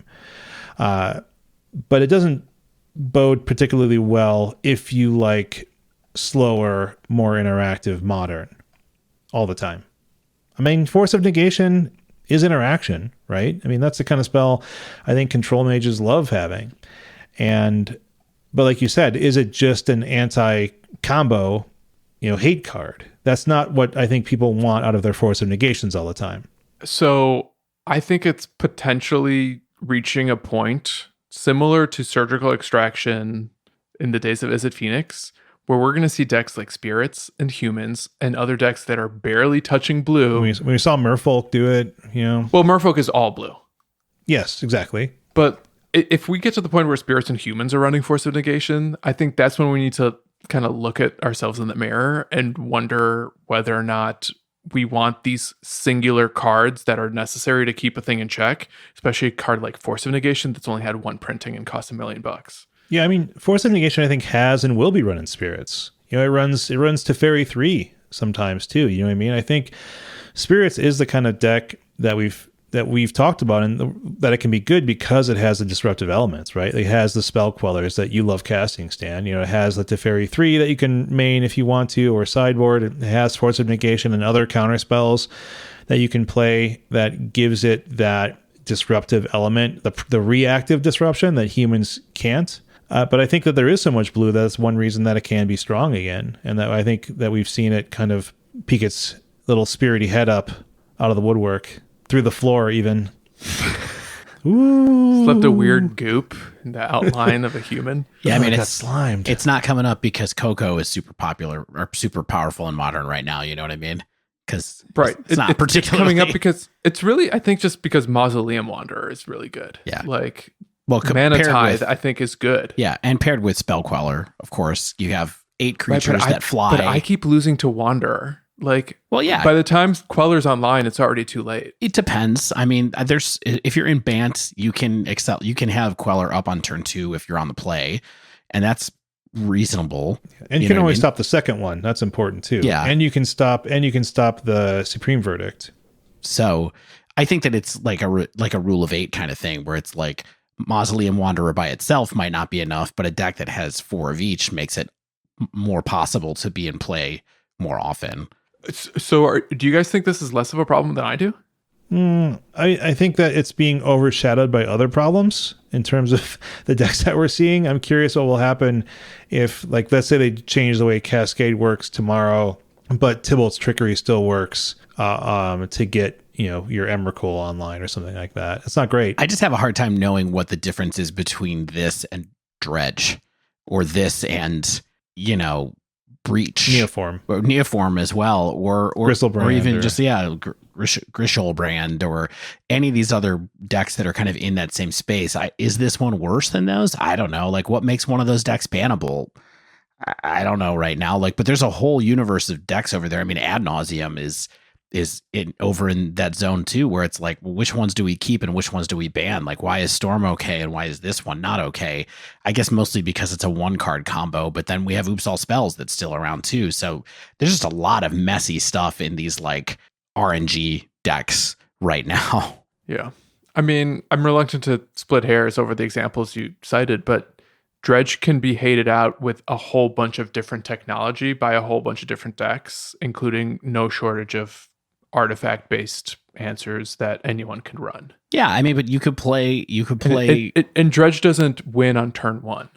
It doesn't put down an Emrakul or a 7-mana Walker on turn 1. That's true too. So, double sleeve. We do have time, and Dave, you played some other decks. I think in the spirit of the Modern that we want. And the true spirit of Sleeve, Believe, Heave. I really want to hear how you felt about your stuff, especially Cosima, even though that's deck number 2. Like, if we had time to get to Cosima, we'll do it. God of the Passage. I'm curious. So just imagine, dear listener, take a break, relax. I want you to breathe in. Let's go to the People's Modern. Let's go to FNM. Right. Breathe in through your nose and breathe out through your mouth. Let's take a couple of breaths. Imagine you woke up tomorrow in a place where Tibalt didn't play any tricks on the Cosmos or anybody else. And you were like, what cool cards would I want to play from Kaldheim right now? Because that's apparently what I did this week, where I just was like, I am going to play Pyre of Heroes this week in Goblins and give it a try, see what I think about it. And then I chose another deck. So just in the interest of trying a broader range of cards, let's see what's happening on the fair side of Modern. So I decided to go back to the early spoilers, and I chose this Goblins combo deck from the 5-0 dump last week, piloted by a player known as Pi Gonti. Now, this player picked up Everett's deck. So it's Everett's Aspiring Spikes Goblins combo with Pyre of Heroes.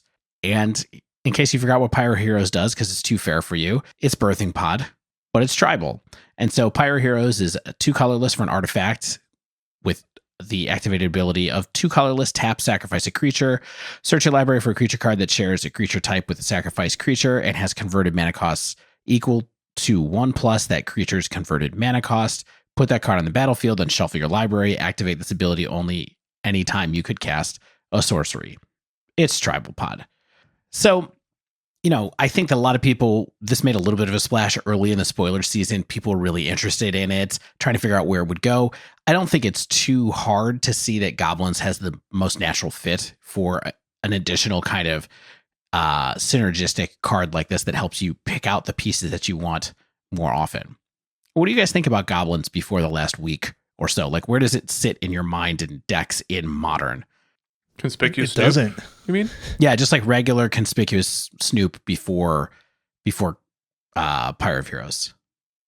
I think it's a great tier 2 combo deck that is potentially piloted to great effect by the masters, but tough and not particularly inviting to people who aren't already interested in it.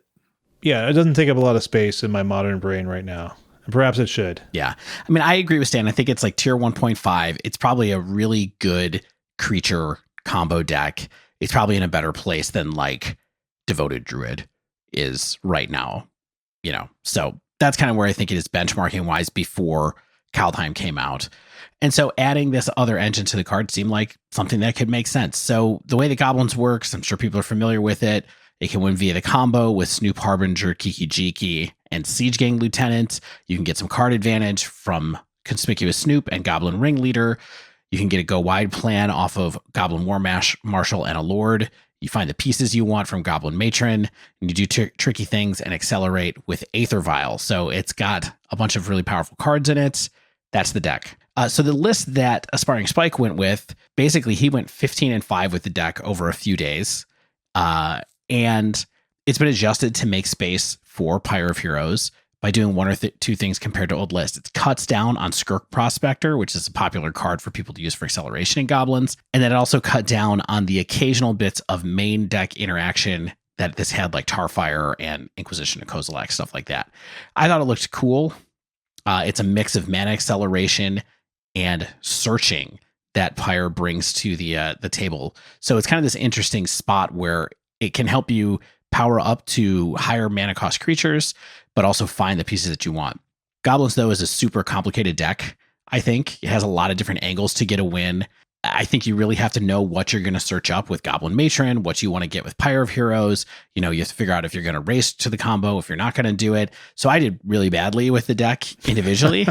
I don't think that was necessarily because of matchups, although some of it was because of matchups. Like, the deck really doesn't do well in a combo-ish metagame main board because you don't have any hand disruption. You don't really have any way to stop people's combos. So if you're trying to combo off and you don't go as fast as them, you're pretty much in trouble. And so I got to imagine against the Valki decks, you would have trouble with somebody who resolved the Valki early. I think that with the Tibalt's Trickery decks, I found you don't really have any way to interact. And occasionally you can sneak by having enough permanents out when they get Emrakul out. But it's not really a great fit for right now. But why is that, Dave? I mean, because Modern's broken in half. So since Goblins grinds surprisingly well, I'm going to talk a little bit about how Pyre works in the best situations. So what Pyre does is it gives you even more options on how to grind into your mid game, and it gives you an extra angle to go and grab the combo. So comboing, let's talk about that really quickly first. You can't combo into Conspicuous Snoop off of Pyre of Heroes, really, because you don't really have any one drops. So you can't, like, you have one Skirk Prospector. Sometimes you can sack that to go to get Snoop. It's not really what you're trying to do. What you're mostly trying to do is go from 2 to 3 because you have a lot of 2 drops in the deck. So you're mostly trying to get set up and then go and grab whatever 3 drop you want to have that makes your deck advantageous in the situation that you're in. So either you're going to grab your Bogart Harbinger to try to finish off your Snoop combo, or you're trying to go and get a Chieftain or Pashalik Mons if you want to go in a wider game plan direction. You can also use your 2-drop like War Marshal to go and get Matron to go grab Snoop and then cast Snoop. And so that's a way that you can kind of loop around what you're trying to do to make it happen. And then, of course, if you want to go from 3 to 4 because you want to go to kind of more of a card advantage kind of plan, you can use something like Goblin Matron to go and get a Ringleader to draw you extra cards off the top. You know, you'll only pay 2 mana for Ringleader when you do that. So you might have some extra mana to be able to cast the cards that you just drew off of Ringleader so you can rebuild your board pretty fast. You might sometimes go and get Siege Gang Lieutenant because that's a way that you can sack a wide board to be able to kill somebody. And then occasionally, very occasionally, you would want to grab Kiki Jiki to be able to do something like copy a couple of munition experts or something like that to be able to give you more creature kill or something like that. It can be worth it. I don't think it's going to come up that often. And then, of course, the one wombo combo to keep in mind is that you can sack a Goblin War Marshal and get an extra token when you sack it. So if you use that as your sack target, your board kind of stays neutral. So all in, what did I think about Pyre of Heroes? It feels a little slow to me. I think that it is powerful, and I think if I had played a little more aggressively to the search plans with Pyre and put more emphasis on keeping hands that just had Pyre and a Goblin or something like that, I might have done a little bit better. But a lot of times I found myself still going hardcore into the Snoop combo and not like giving myself a chance to play the other game plans. When you say it's slow, is there like an ideal state where it can lead you to some kind of game-winning condition by turn X? See, I think that it's interesting because I don't know that it's really there to make your combo better. I think it's there to make your whole deck better, because Goblins is already pretty good at getting the combo out. I think what this really, and so that's something that I think I had as a little bit of a misnomer about playing the deck myself, was that I thought it was there to just make the combo better. So a lot of times I'd be like, well, I have venues to get to the combo, so I'm not going to bother trying to Pyre into it or taking the time to play Pyre or anything like that. When really what I should be doing is playing Pyre early to try to threaten being able to grind if they do kill my combo pieces. Not because I can like activate an instant speed to sack those cards, because you can't do that. So it's not that kind of value. It's just kind of going like, hey, if you kill my combo piece, I'll go search up something else to be able to move on my way and like make all my cards better than they are right now. So it's giving me another angle other than just trying to win via the combo. Mm-hmm. Spike said on stream last week that he basically kept any hand that had Aether Vial or Pyre of Heroes. And I thought that was pretty interesting and not a concept I got to test as fully as I would have liked to when I was playing the deck. So I think that pretty much when it comes to it, I'm kind of a believe on Pyre in the shell. I don't know that there's a deck that's better for it in Modern, though I think there might be, because I do think that it is a sort of powerful and well-balanced birthing pod effect. And I feel like it might have the right mix of what people want to be able to have a card like this be reasonable. So, I wanted Vannifar to be good a couple years back, maybe you remember, but Vannifar dies too easily. Right. This card, because it's an artifact and it's pretty cheap to cast, doesn't die that easily, but the tribal restrictions are a real thing. And so you really have to think about how to use it. So I'm a believe on Pyre. Is this a better stand-in for pod than Vannifar then? I think it's better in the sense that your deck will probably work better than it did with Vannifar, but I'm not the tribal thing is problematic, so you have to take it in a whole different direction. Yeah, I was going to say, can you imagine any other homes? Like, I know that I saw Spike doing like a cleric's life gain, like who's that gentleman who has protection from humans? Oh, Yawgmoth. Yeah. Like Yawgmoth, there's like a healing cleric, and like he was doing like some pretty sweet stuff there. Like, do you think there's other homes where Pyre of Heroes could see play? For sure. I think this is a card that is powerful enough to see play somewhere eventually, but it has to be the right Modern too. Like I said, right now, I don't think it has a home because it's not force negation, but it's going to be a piece that's around that people can tinker with. Yeah. Okay. So let me go through my second deck real quick because we're running low on time.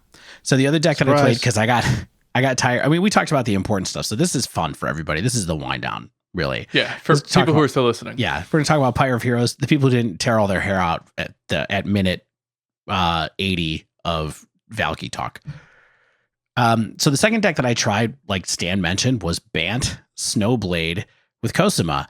And the wildest thing about this is that the place that I got the deck list for this was the 5.0 deck dump list. And it was also piloted to a 5.0 by Pi Gonti. So Pi Gonti had two decks in the 5.0 dump that I looked at from this, Goblins and this one. And I just want to shout out that player. Their name is Andrea Piemonte. It's an Italian 22-year-old Magic content creator and player. So check them out if you want. The list that I looked at was Bant Stoneblade featuring 4 Cosima God of the Journey. So this is one deck I haven't seen in a while, is just Bant in general with the Stoneforge Mystic package. But it's kind of what you would imagine. It's Noble Hierarch, Stoneforge Mystic, Spell Queller, Teferi 3. It's got Uro and Cosima in it, Path to Exile, Mana Leak, and then On Thin Ice, Utopia Sprawl. and your general equipment. So Sword of Feast and Famine, Fire and Ice, and Batterskull. So here's what I would say. Hit me. It's a good, this is, part of this deck is good because Uro is good. Okay, like, imagine that. Like, it didn't seem bad. It's interesting. It's kind of in the mid-range space, but it has a more kind of narrow version than the 4-color one. And it lets you do, like, the Stoneforge plan if you want to. And then Cosima, I'm not going to read Cosima because of time constraints. It does that wild thing where you can exile it, and then when you play a land, you can either bring it back or put a counter on it. And then when it comes back into play, you draw cards equal to the number of counters that are on it. It's like a layaway plan. Yeah, it's pretty cool, though. It's kind of this big, slow card advantage engine. 3 mana is not bad. If someone kills it, you're kind of okay with it. It's almost like you can play this and then play out Stoneforge Mystic to be able to kind of like give yourself some resiliency against Stoneforge Mystic. Uro it's kind of like a backup Uro sometimes too, where you're like, oh, I want a card that's going to be sort of big. I can't escape Uro yet, but I can play this instead. So it's got this weird kind of overlap between being a lightning rod and being a backup card draw spell. I have seen a number of different times people compare it to Tireless Tracker. Did you feel like it was a blue tracker? I did. It's a bit slower than Tireless Tracker, but it does have that nice benefit of being able to be off the battlefield while it's getting bigger and bigger and bigger. And then when you decide to bring it back, finally, you're guaranteed to get all the cards unless someone Nimble Obstructionist or Tails Ends your trigger, but which they do. So I think playing against Spike a lot. Yeah, exactly. It's not a bad comparison to Tireless Tracker, although it's nice. It's nice to get all the resources at once, I guess. But of course, it also plays incredibly well with fetch lands is a big part of it. And it plays incredibly well with Uro because those are all things that let you play, get extra lands into play on a turn, right? So you get more triggers and more triggers and more triggers. I got it a couple of times where, I would get three triggers on a turn, leave it in exile, and then bring it back and draw the 3 cards and feel like I was just absolutely winning. It comes back, it's a 5/7. It's this huge creature. It's been on its journey. And, that was pretty good. But I really think that it's like clearly not a card that's anywhere near as good as Uro. It's really not as good as I think it's maybe a little better than Tireless Tracker in some builds. Maybe like if you look at that comp, because it evades removal, I think it could be a little bit better in that sense. But I don't think it like radically transformed this deck. Although I will say part of the reason that I think this deck is even possible right now is because this deck is trying to accelerate into a 3 mana answer to what's going on in the meta right now. So it's trying to accelerate into a turn 2. It's kind of like Ponza in a weird way where it's like, I'm going to drop a 3 mana Teferi Time Raveler, or I'm going to have Spell Queller open for when someone tries to do something really broken on turn 2. So it's kind of like Utopia Sprawl and Noble Hierarch are trying to make that happen in the same way that Utopia Sprawl and Elves do in a kind of Ponza build where it's like, my answer is going to be reactive instead of something that Blood Moons you or something like that. So part of the reason that I felt like Cosima fit well into this deck too is because it's just 3 CMC. And so if you can drop this on turn 2, that's not too bad either. It's not too easy to kill it if you do. So bottom line, I liked Bant Stoneforge a while ago because of the ramp and because of Noble Hierarch. One thing that I also think is interesting here is that you can use the Omen Keel to make your Stoneforge Mystics be able to attack as a bigger creature and potentially get some kind of like card draw off of that, which is kind of a nice thing to do with the backside of Cosima. But clearly with the power level of stuff that's going on right now, this is, again, one of those things that's kind of like believe-ish, believe minus-ish. It's not a slam dunk, but it is a very cool card. I like that a card like this is playable. Like, I like the fact that, it doesn't need to be the new linchpin of the deck, but it can be valuable enough that it's worth playing. That's the kind of stuff we want to see, right? Yeah, incremental improvement, new options, not new broken things. All right, so let's peel back into the real reality of Modern as we shut it down. So maybe these decks will be good in the future. Pygonti, I hope to see you again next week in the soup that is Modern right now, piloting something like this to a 5-0 again. I wish you luck. I mean, here's a question for you guys. If you're going to try to qualify in Mana Traders, what do? Assuming you're not springing for the most expensive deck in the format. I'm just going to play if I try, honestly, is it Blitz? Interesting with Izzet Blitz, like if you wanted to, you could probably like run a few Spell Pierce side. Like you could get some really cheap interaction using blue mana. Probably run the main. I was thinking that's the big question. It's not side. You already have stuff like that in the side, but it's main is the question. Like, do you try that? Yeah, why not? I'm interested to see, like you said, you played Burn this week, Stan, and had middling results. I might test just standard old Burnout because it's always a deck that I've enjoyed playing. I might learn how to play Mill. Why not? Let's go for it. You've played it already. Our first ever bonus. Oh man, that was so long ago. It's changed a lot since then. I don't know. It's got twice the crabs. I feel like I definitely can't. I can't join them on this one for a variety of reasons. One being cost, and two being player skill. I don't have it to do these kind of decks, I don't think.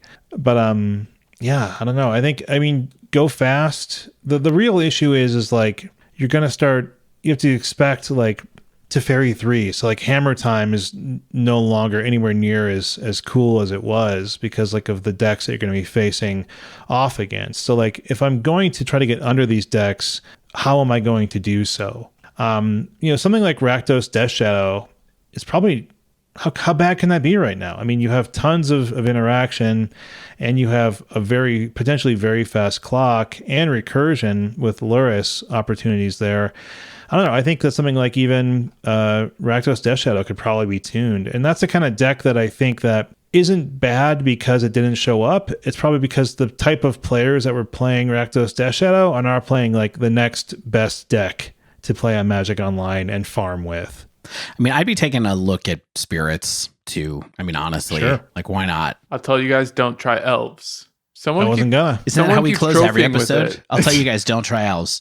All these new Kaldheim cards added cards into Modern Elves that like a few people are getting the trophies. Not Stan. Maybe I'm not as good of an Elves player as I think I am.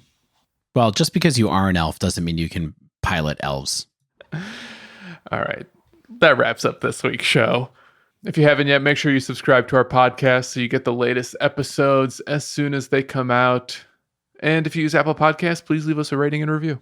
If you'd like to submit a question to the podcast or pick our brain on something in Modern, Historic, Pioneer, Limited, you can ask Dave about old Limited formats. You can find us over at The Dive Down on Twitter, just one word. You can also email thedivedown@gmail.com. If you'd like to support the show, you can join our Patreon at patreon.com/thedivedown. You can also support the show by signing up for Mana Traders with coupon code TheDiveDown, all one word, and get 15% off your first 3 months of renting Magic Online cards. If you play Magic Arena, you can download the Untapped deck tracking software at untapped.thedivedown.com. Helps support the show without spending any money. As always, special thanks to the bands Nowhere and Spaceblood for letting us use their music. And until next week, get out there and Simian Spirit Guide Cascade into Tibalt!